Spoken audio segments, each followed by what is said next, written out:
Jalan-jalan beli kelapa batok. Cakep. Sambil jajan donat dan juga permen. Cakep. Yuk kita nonton Sukor Coffee Talk bareng Bernard dan Om Ben.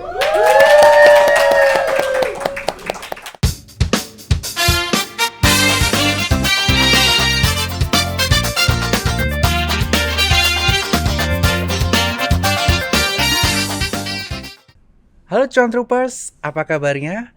Mudah-mudahan selalu sehat dan cuan terus. Dan kembali lagi bersama saya Perus Jaya di acara Sukor Coffee Talk, di mana episode kali ini kita akan kedatangan bintang tamu yang sangat luar biasa. Dia merupakan seorang mantan tour guide, akan tapi dia akhirnya switching profesi menjadi seorang trader yang sangat fenomenal. Siapa lagi kalau bukan Om Ben? Halo Om Ben, apa kabar? Halo, kabar baik. Luar biasa kabarnya. Luar biasa. Gimana nih kabar Portonya? Porto so far masih aman terkendali. Wah, luar biasa. Dan hari ini kita akan banyak belajar dari Om Ben.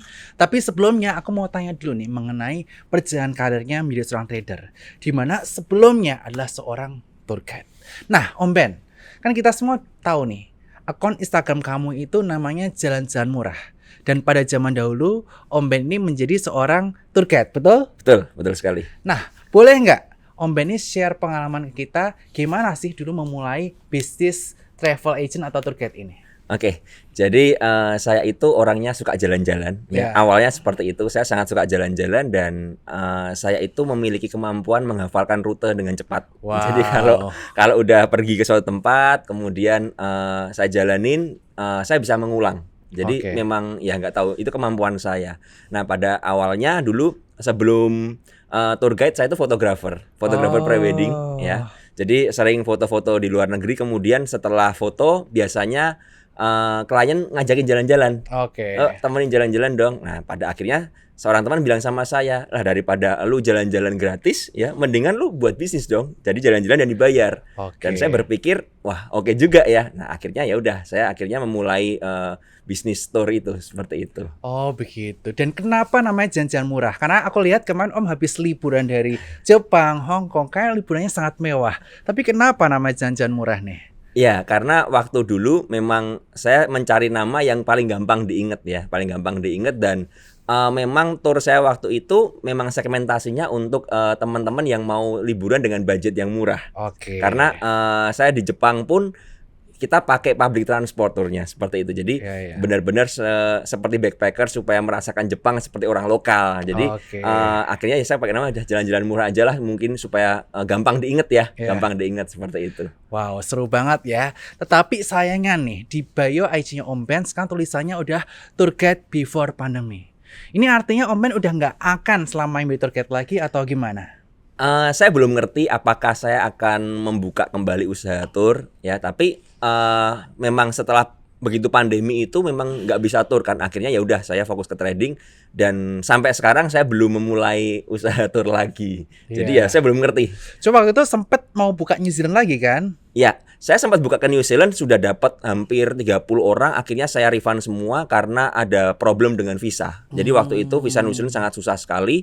Saya pribadi juga ditolak ya. Jadi saya udah punya 2 kali multiple juga ditolak, akhirnya ya udah saya batalin aja. Seperti itu.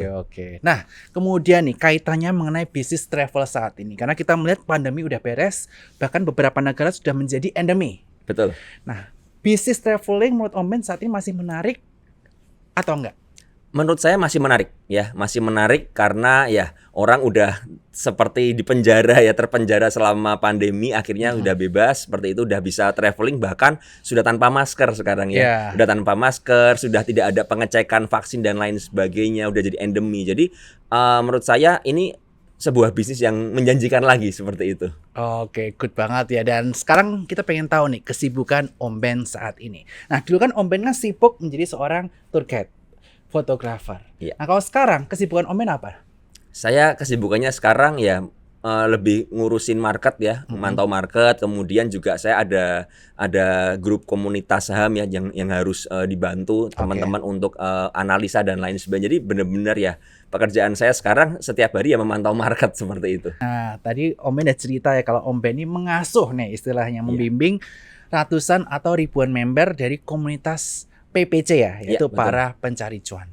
Nah, dari bis traveling hingga masuk ke dunia pasar modal, gimana sih bisa switching bisnis? Ini kan totally different business. Ya, jadi sebenarnya kenapa bisa switching ya karena dipaksa untuk switching ya. Jadi saya memulai perjalanan sebagai full time trader itu karena terpaksa. Oke. Ya, jadi waktu itu tour tidak bisa berjalan dan kemudian saya tidak tahu harus melakukan apa dengan dana yang ada. Saya masih ingat saya hanya punya duit tuh sekitar 130 juta waktu itu. Yang itu harus saya pakai untuk trading plus hidup. Karena saya sudah balikin ke klien refund. Jadi sewaktu tahun 2020 itu saya sudah dapat banyak klien waktu itu. Ada Jepang, saya dapat 4 kali trip. Kemudian New Zealand dapat 3 kali trip ya. Sampai mulai dari Maret sampai Juni. Ya itu income-nya lumayan banget dan saya udah waduh punya angan-angan nih. Udah mau ini, mau itu, tapi ternyata kan pandemi. Jadi merusak semuanya dan saya harus balikin semuanya. Ya harus mengatur uang dan lain sebagainya dan plus juga saya nggak ngerti harus apa dan saya dengan 130 juta saya berpikir ini harus bisa untuk saya hidup ya. Waktu itu saya juga cut loss semuanya ya, Porto kan market crash ya. Saya cut loss tuh pokoknya uang dari 300 di Porto sisa 130 itu.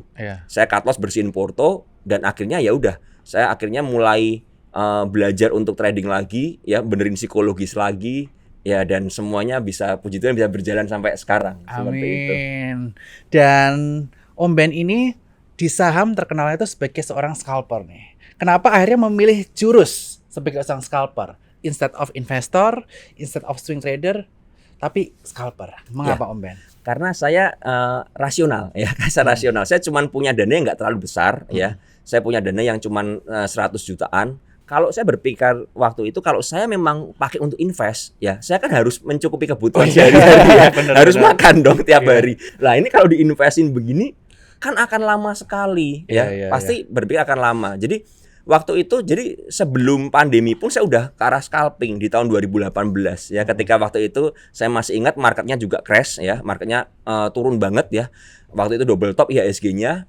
Jadi saya mau beli apa aja saya swingkan pasti kena cut loss. Nah, saya waktu itu berpikir wah kalau begini terus ya kapan jadi kayanya begitu kan? Kapan kayanya dengan dana yang benar-benar minim? Kapan saya bisa mendapatkan profit? Nah, akhirnya saya mulai melirik ini kok ada saham-saham yang bergejolak terus, naik terus, setiap hari kok setiap minggu pasti ada yang naik 50% seperti itu. Nah, akhirnya saya memutuskan udah saya mau belajar ini. Tapi itu juga menurut saya perjuangan banget untuk belajar seperti itu. Jadi kayak survival mode ya, karena Om Ben nggak ada pilihan lain, travel lagi berantakan bisnisnya, duit 130 juta doang, ya udah deh scalping dulu untuk memenuhi kebutuhan sehari-hari. Iya, gitu. Betul. Wah, luar biasa, Pak. Jadi menjadi seorang scalper karena survival mode. Iya, betul. Karena terpaksa itu nggak ada pilihan lain. Iya. Dan juga nih, kaitan mengenai saham pilihan Om Ben. Saham pilihan Om Ben itu berbeda dengan investor-investor lainnya. Di mana Om Ben ini sangat suka dengan saham small caps. Itu kenapa betul. Om Ben? Karena volatile. Jadi prinsipnya para scalper ini adalah kita memanfaatkan volatilitas harga. Semakin volatile, semakin menarik. Ya, ini yang menjadi kuncinya dari scalping. Kalau sahamnya nggak bergerak kemana-mana, bagaimana kita bisa mendapatkan profit? Kan susah. Ya, tapi ketika sahamnya volatile, kita ada chance ya, ada chance kita beli, kemudian rebound kita bisa jual cepat. Ya, itu yang saya manfaatkan dan biasanya terjadi di saham small caps. Yang tadi saya bilang dari tahun 2018, saya memang sudah memantau saham small caps. Jadi saham saya pilihannya tuh biasanya rata-rata harga di bawah 300 ya, 300 rupiah per lembar sahamnya. Ada yang di bawah 100. Karena apa? Kenaikannya per tiknya itu udah berasa banget. Ya kenaikannya. Tapi jangan lupa penurunannya juga berasa. Dan di situ saya belajar. Dan saya belajar itu selama dari bulan Maret 2018 sampai Oktober itu baru profit. Jadi itu nggak pernah profit saya selama hampir 6 bulan lebih itu nggak pernah profit seperti itu.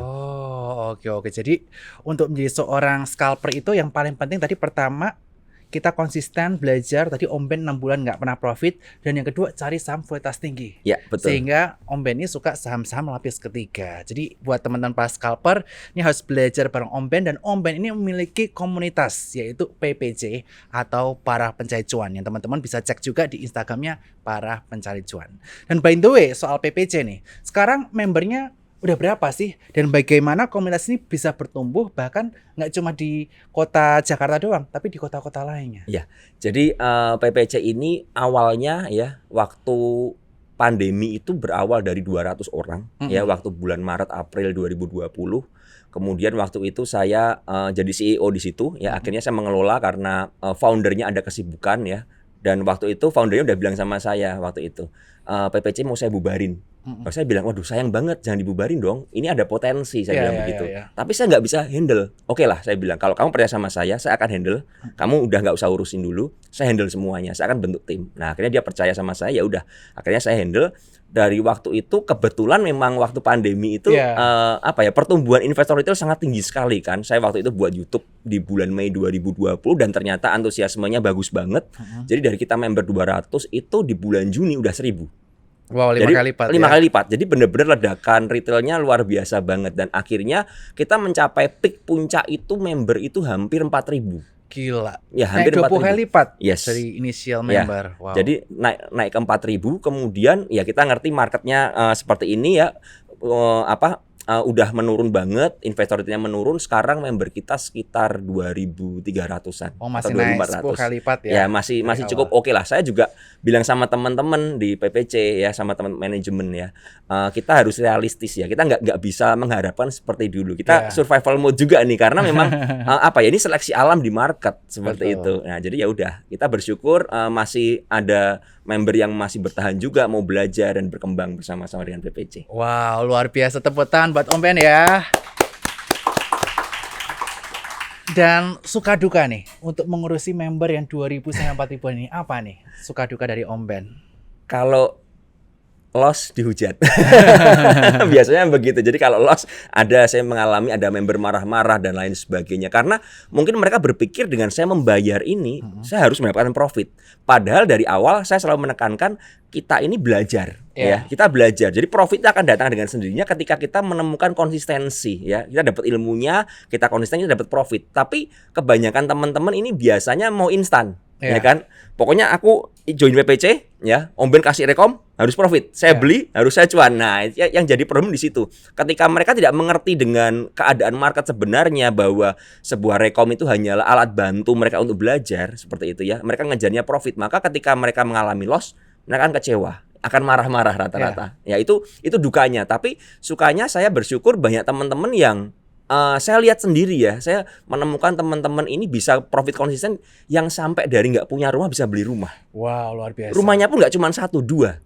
Dan bahkan saya melihat orang ini benar-benar bertumbuh ya. Ketika setelah setahun ya, saya dapat dia kirim saya surat bingkisan. Terima kasih Om Ben untuk pelajarannya. Saya akhirnya bisa mandiri, saya bisa keluar dari pekerjaan, saya jadi full time trader, saya bisa beli rumah dan lain sebagainya. Itu ada kepuasan yang nggak bisa dibayar dengan apapun juga ya. Ketika saya bisa membantu teman-teman untuk bisa profit dan lain sebagainya di situ. Oke, jadi intinya berbagi ya kuncinya supaya kita happy.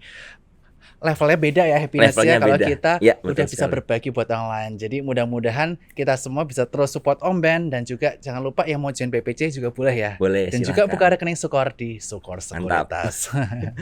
Oke Om Ben, sekarang kita ngomongin saham dan sektor nih. Boleh. Di Q3 atau second half 2023 ini, kira-kira sektor apa yang menarik perhatian dari Om Ben? Menurut saya sektor retail menarik banget ya. Sektor retail menarik banget. Kita lihat yang sudah jalan ya, kayak seperti S Hardware ya, seperti MAPI ya. Dan saya melihat masih ada potensi lagi untuk sektor retail itu untuk terus berkembang ya, karena duit yang berputar di dunia dalam tanda kutip maya ya, di dalam market seperti itu akhirnya udah kembali ke dunia nyata kan ya. Uang udah balik ke dunia nyata lagi, orang udah membelanjakan, kemudian udah nggak ada lockdown. Artinya berarti akan ada perputaran uang yang bagus di dalam sektor retail menurut saya ya. Pembelanjaan akan bagus lagi. Dan tentu saja sekarang mau masuk masa kampanye Om Ben ya, dan pasti para calon akan banyak spend money, dan betul banget. Salah satu duitnya mungkin ke sektor retail ya. Betul menurut saya. Oke, mudah-mudahan sektor retail bisa menjadi pilihan kita semua atau watchlist ya tentu saja. Tapi sekali lagi disclaimer on, keputusan jual beli ada di tangan teman-teman sekalian. Halo Mas Bernard, Om Ben. Halo Tania. Nah, sebelum kita masuk segmen 2, aku mau ajak Mas Bernard dan Om Ben bermain. Nah, gamesnya itu adalah games yang sering kita mainkan saat semasa sekolah, yaitu ABC 5 dasar. Aku bacain dulu ya rules-nya. Yang pertama, pada prompt akan muncul huruf secara acak. Yang kedua, lalu aku akan membacakan pertanyaan. Setelah pertanyaan dibacakan, akan diberi waktu 5 detik untuk menulis jawaban yang awalan dengan huruf yang muncul di layar. Jika jawaban tidak sesuai dan tidak dapat menjawab, akan dianggap tidak mendapatkan poin. Jawaban tidak boleh sama. Jika jawabannya keduanya tidak akan mendapatkan poin. Oke, contoh pertanyaannya. Di layar muncul huruf A. Pertanyaannya, sebutkan 2 nama artis wanita di Indonesia. Lalu, Mas Bernard dan Om Ben akan nulis jawabannya di kertas dalam waktu 5 detik. Oke, jadi Oke. 5 detik itu nulis 2 artis ya? Iya, itu misalnya Oke. kalau disuruh 2 ya, tulisnya 2. Nah, kalau Oke. misalnya jawabnya cuma 1, berarti dianggapnya salah. Oke. Oke, aku bagiin dulu ya kertasnya. Oke, thank you. Oke, ini pennya. Wah. Oke. Oke. Siap. Siap Om Ben? Siap. Kita mulai Let's ya. go. Apa tuh? T. T. T. Oke. Sebutkan 1 nama negara dalam bahasa Indonesia. 5, 4, 3, 2, 1. Terat. Oke, pas. Turkmenistan. Turkmenistan. Hah? Ada. Google. Ini apa? Turkmenistan. Oke, ini. Ada. Turki. Turki, Iya, Tunisia. betul. Ada Turkmenistan. Ada gimana sih? Emang ada? Oh, ada. Ada. Ada. Oke. Ada Uzbekistan, Berarti- Turkmenistan, Oke. Uzbekistan. Oh, iya, Apa, iya, semua iya, daerah oke. sana. Kenapa susah banget jawaban kamu? 1 sama ya skornya. Itu susah banget dia bikin ribet. Susah bener. Suka yang ribet-ribet jawabannya. aku berarti. Oke. Ribet bener. Oke, diputar lagi ya. D. D. Sebutkan 1 istilah pasar modal. 5, D. 4, 3, 2, 1. Dividen. Delisting. Oke. Oke, 2 sama ya skornya. Bentar. Ini Kayak kegampangan siap-siap dulu ya ini. nih. Oke, diputar lagi. Oke. Apa nih? C atau B nih? C. C. C. Oke. Sebutkan 2 nama kota di seluruh dunia. Susu nih ya. 5, 4, 3, 2, 1. Tidak tahu aku Nih, kalah. Chiang Mai dan Chiang Rai. di Thailand dua-duanya. Oke, skornya adalah 3-2. Yuhu. Untung baru dari Thailand jadi Bener tahu. juga ya. Aduh. Ampun. Oke, diputar dulu. B. B. Sebutkan 3 Tiga. nama. Sebutkan 3 nama kode saham Indonesia. 5, 4, 3, 2, 1. Aduh gampang banget. BBCA, BBNI, BBRI. BKSL, Bumi sama BMSR. Ah. Oke.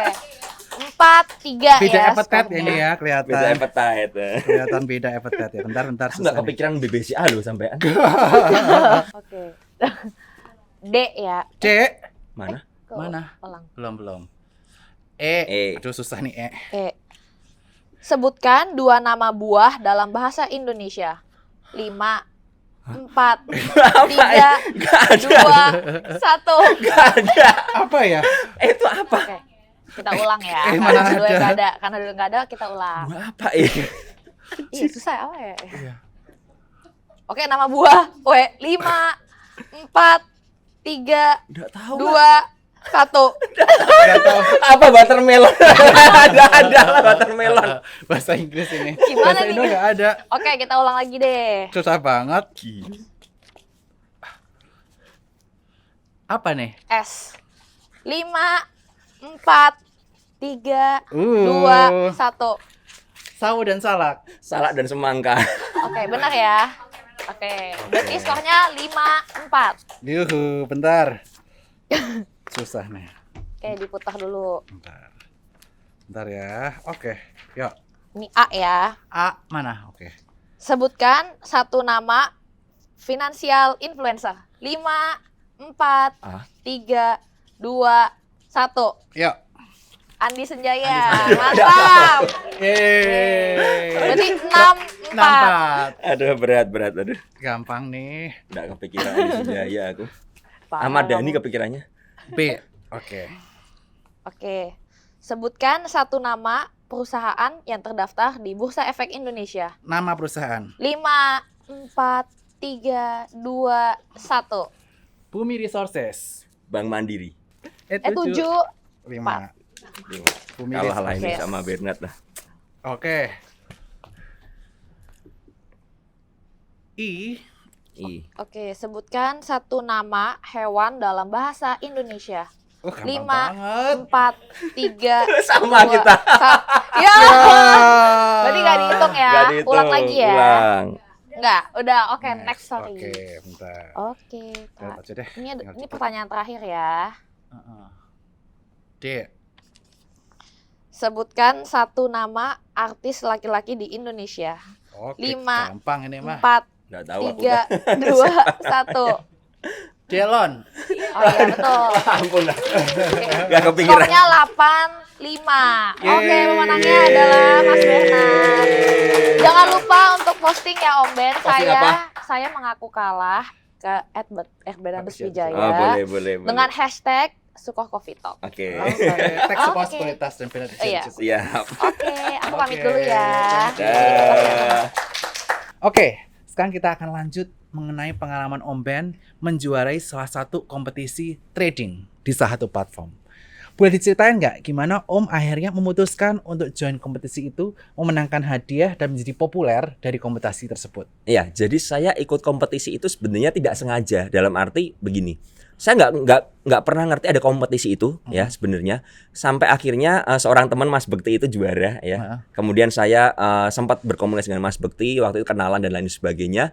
Lalu teman-teman di BPC bilang sama saya, ya teman-teman dekat, nah Om Ben kenapa nggak ikut? Om Ben kan bisa scalping, cocok lah sama Mas Bekti kan, stylenya mirip, ya kan? Cobalah ikut Om Ben, siapa tahu bisa menang lah gitu.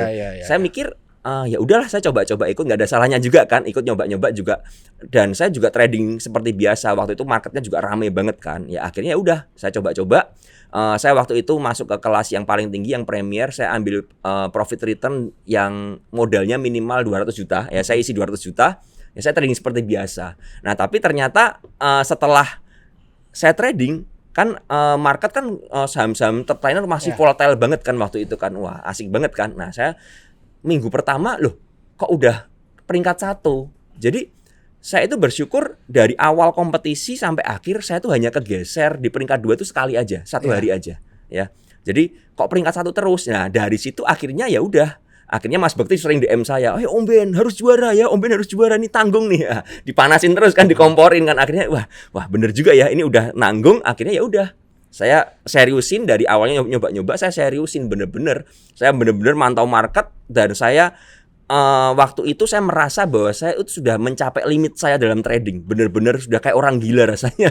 Tiap hari hari ini harus naik ini. Harus naik. Ditambah waktu itu yang peringkat 2 juga jago banget tradingnya. Jadi kita kejar-kejaran. Dan waktu itu saya masih ingat antara peringkat 1 dan peringkat 2 itu jauh banget dengan peringkat 3. Ya, di akhir klasemen saya dapat 807, peringkat 2 sekitar 680-an, peringkat 3 100%. Wow. Jadi benar-benar seperti dua kuda pacu ini, sama-sama gilanya menurut saya. Jadi ya udah dari situ akhirnya ya udahlah saya menseriusin dan puji Tuhan bisa juara 1 seperti itu. Wow, luar biasa banget teman-teman buat Om Ben.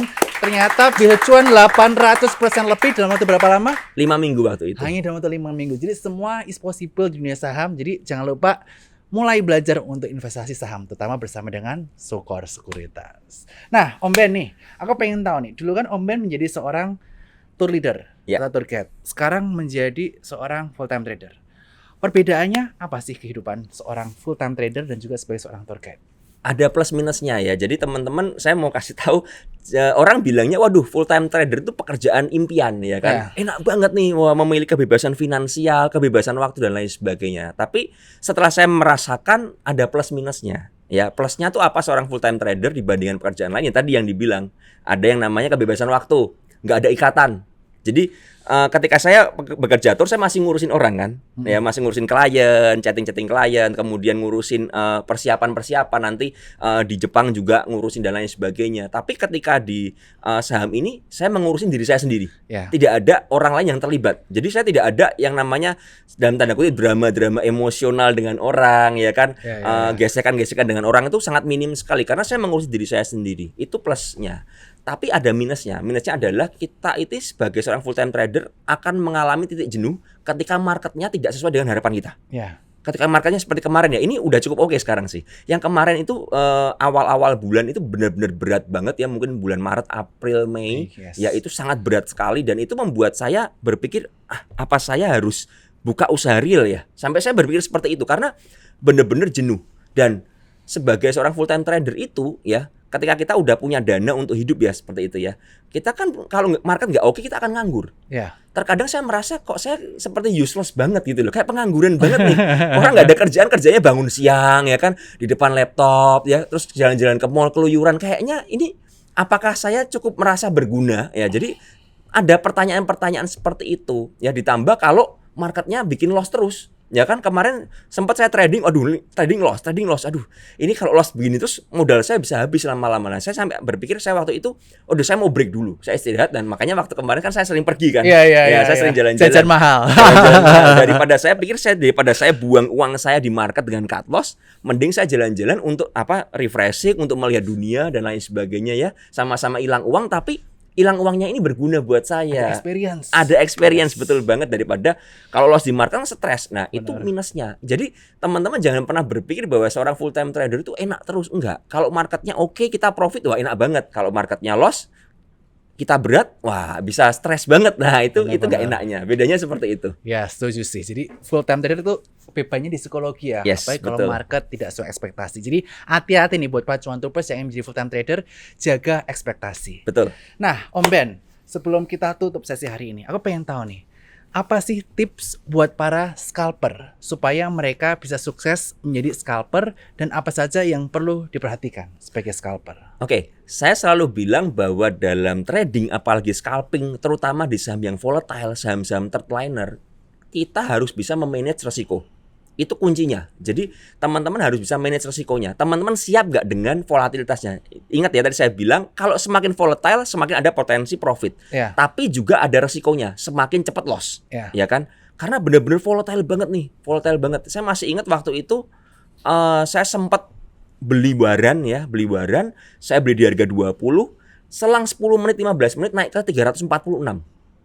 Ya. Saya beli itu dan itu profit tercepat saya gitu loh. Nah, ketika itu saya baru berpikir, lah apa kabar orang yang beli barang saya di 346? Dan ketika dia dari penurunan, dia dari 300-an balik ke 20 cuma dalam waktu 10 menit lagi. Jadi benar-benar sangat volatile lah. Ini yang teman-teman harus perhatikan.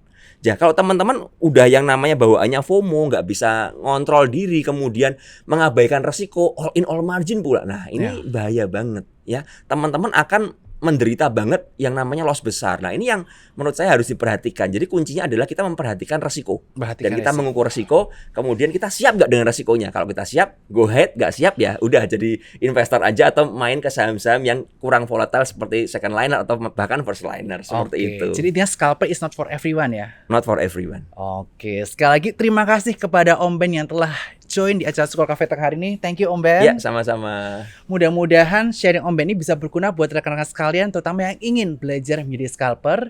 Dan tentu saja jangan lupa buat teman-teman sekalian yang ingin buka rekening Sukor, buka link di bio bawah ini. Mantap. Terima kasih para cuan troopers yang udah setia menonton Sukor Cafe Talk, dan see you di episode selanjutnya. Bye-bye.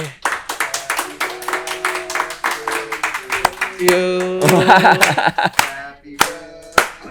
Wih, umurnya 17 ya. Wah, umurnya 17 tahun. Say happy Aduh, thank you. birthday. Happy birthday Om Ben. Ini on cam loh Om Ben. Ini Om Ben ya. Umurnya Om Ben 17. Ya, saya masih 17 tahun. Selalu muda ya Om ya. Selalu muda. Amin. Thank you. Make a wish. Make a wish dulu ya. Mudah-mudahan cuannya bulan Juni selanjutnya lancar jaya. Amin. Amin. Saya tiup ya. Tiup. Yeay. Thank you. Thank you.